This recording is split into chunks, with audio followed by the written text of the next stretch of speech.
여러분 안녕하십니까? 지난주 전자발찌를 찬 40대 남성이 강도 행각을 벌인 뒤 인천공항을 통해 외국으로 도주한 사건, 저희 TJB가 단독 보도해드렸는데요. 출장 간다는 이유로 보호관찰소에서 전자발찌를 풀어준 건데 이런 비상 상황에 대한 대책이 전혀 없었습니다. 전자발찌를 찬 이들이 자신의 경제활동과 관련해서 허위 신고를 하더라도 이를 확인할 방법이 없는 상태입니다. 조혜영 기자입니다. 일 때문에 출장을 간다며 인천공항을 통해 두바이로 출국한 40대 A씨.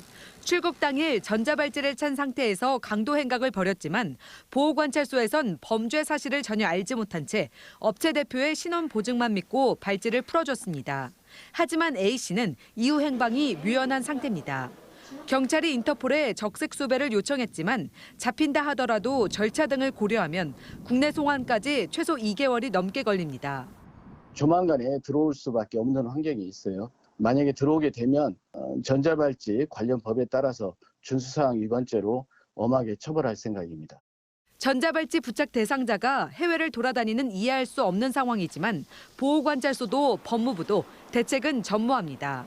감시 대상자의 경제활동을 보장한다는 이유로 업무상 출장까지 막을 수 없다는 입장인데 대상자의 취업 상황뿐 아니라 해외 출장이나 근무 내용도 구체적으로 확인할 수 없습니다.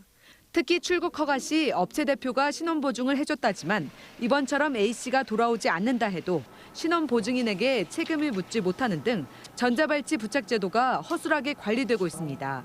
실제로 성범죄로 전자발찌를 차고 있던 53살 B씨가 서울의 한 심리치료센터에 취업한 뒤 여성 고객을 강제 추행해 법원이 최근 징역 2년 6개월을 선고했는데 알고 보니 B씨는 보호관찰소에 지인이 운영하는 홈페이지 관리업체에 취업했다고 허위 신고한 것으로 드러났습니다. 재범 위험성을 과학적으로 판단할 수 있는 어떤 그런 척도의 개발이 학술적으로도 중요한 문제라고 생각합니다. 실질적으로 그분들을 관리 감독할 수 있는 법무부의 인력이나 예산 지원이 필요하다고 생각이 됩니다. 보호관찰 대상자의 경제활동을 보장해야 한다면 국내든 해외든 이들을 철저히 관리 감독할 수 있는 제도적 뒷받침이 마련돼야 합니다. TJB 조혜원입니다.